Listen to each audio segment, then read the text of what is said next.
এবার আর সভাপতি পদে থাকছেন না কাজী সালাউদ্দিন।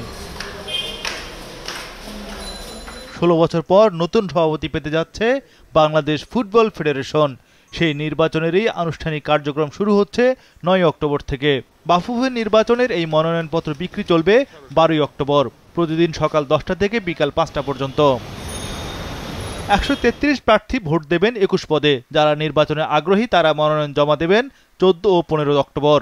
16 তারিখ হবে এই মনোনয়নপত্রগুলো যাচাই।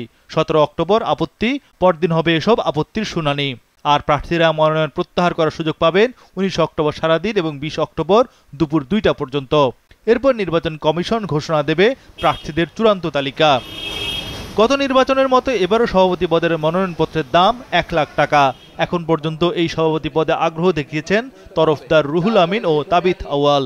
রুহুল আমিন একসময় কাজী সালাউদ্দিনের সাথে ফেডারেশনের বিভিন্ন কাজে সংশ্লিষ্ট থাকলেও কমিটিতে ছিলেন না। তবে তাবিথ আউয়াল 2 মেয়াদে সহসভাপতি ছিলেন ফেডারেশনে।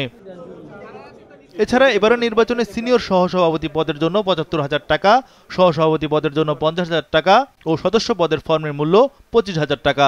নির্বাচনের প্রার্থীদের বয়স সীমা 25 থেকে 72 বছর। 26 অক্টোবর নির্বাচন হবে রাজধানীর একটি হোটেলে। সকাল 10টায় বার্ষিক সাধারণ সভার পর দুপুর 2টা থেকে সন্ধ্যা 6টা পর্যন্ত চলবে ভোট গ্রহণ। নির্বাচনের জন্য বাফুফের গঠনতন্ত্র অনুযায়ী আচরণবিধি মানতে আহ্বান জানিয়েছেন প্রধান নির্বাচন কমিশনার। বাফুফের নির্বাচন উপলক্ষে কোনো শোভাযাত্রা বা মিছিল এর আয়োজন করা যাবে না এবং কোনো মাইক ব্যবহার করা যাবে না। কোনো সমর্থক গোষ্ঠী অথবা অন্য কোনো ব্যানারে কোনো এক বা একাধিক প্রার্থীর পক্ষে প্রচারণা করা যাবে না। কোনো প্রার্থী কোনো পোস্টার, ব্যানার ইত্যাদি ব্যবহার করতে পারবেন না। তবে 1 পৃষ্ঠের মুদ্রিত লিফলেট সর্বোচ্চ A4 সাইজ ব্যবহার করা যাবে। নির্বাচনী প্রচারণা সংক্রান্ত উপরে বর্ণিত বিধিসমূহ লঙ্ঘনকারী প্রার্থীদের নির্বাচন কমিশন বাতিল করতে পারবে।